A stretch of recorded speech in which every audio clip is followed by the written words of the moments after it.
வணக்கம் மக்களே, இந்த போட் சம் பாருங்கள். If a boat goes 7 kilometre upstream in 42 minutes, 42 மினிட்ஸில் 7 கிலோமீட்டர் போகுதுன்னு சொல்கிறாங்க. ஓகேவா? மினிட்ஸில் கொடுத்துருக்காங்க. அப்போ நம்ம என்ன பண்ணோம், கிலோமீட்டர் பர் ஹவர்னால் என்ன பண்ணணும், 60 கன்வெர்ட் பண்ணணும். ஓகேங்களா? இதுதான் நம்ம கண்டுபிடிக்கணும். இது பாருங்கள், இதை கேன்சல் பண்ணி தான் வரும். 7 6 42வா, 6 கிடச்சிருக்கா, 6 டிவைட் பண்ணுங்கள், அடிச்சிங்கன்னா என்ன வரும், 10. ஸோ கிலோமீட்டர் பர் ஹவர் அப்படி நம்ம சேஞ்ச் பண்ணியாச்சு. 10 கிலோமீட்டர் பர் ஹவர் அப்ஸ்ட்ரீம் நம்ம கண்டுபிடிச்சாச்சு. அப்ஸ்ட்ரீம் வந்து 10 கிலோமீட்டர் பர் ஹவர்.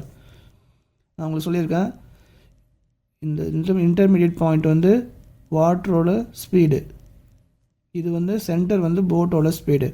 இப்போ நம்ம டவுன் ஸ்ட்ரீம் கண்டுபிடிக்கணும். ஆனால் இங்கே என்ன கொடுத்துருக்காங்க, இந்த speed of the stream is 3 kilometre per ஹவர்னு கொடுத்துருக்காங்க. டவுன் ஸ்ட்ரீம் கொடுக்கல. இங்கே என்ன கொடுத்துருக்காங்கன்னா வாட்டரோட ஸ்பீட் கொடுத்துட்டாங்க, டேரெக்டாகவே 3ன்னு கொடுத்துட்டாங்க. இது அப்படியே எழுதிக்கிங்க. இப்போ போட்டோட ஸ்பீடு உங்களுக்கு ஈஸியாக கண்டுபிடிச்சிடலாம். ஓகேங்களா? ஏன்னா இந்த அப்ஸ்ட்ரீம்லேருந்து இந்த வாட்டரோட ஸ்பீடு நீங்கள் கூட்டினீங்கன்னா உங்களுக்கு போட்டோட ஸ்பீட் கிடச்சிரும், 13. ஓகேங்களா? அதுதான் கேட்டிருக்காங்க. So the speed of the boat in still water in kilometre per hour is 13. ஓகேங்களா? அவ்வளோதான். இந்த வீடியோ உங்களுக்கு பிடிச்சிருந்தா ஷேர் பண்ணுங்கள், மறக்காமல் உங்கள் ஃப்ரெண்ட்ஸுக்கு ஃபாலோ பண்ணுங்கள். Thank you so much friends.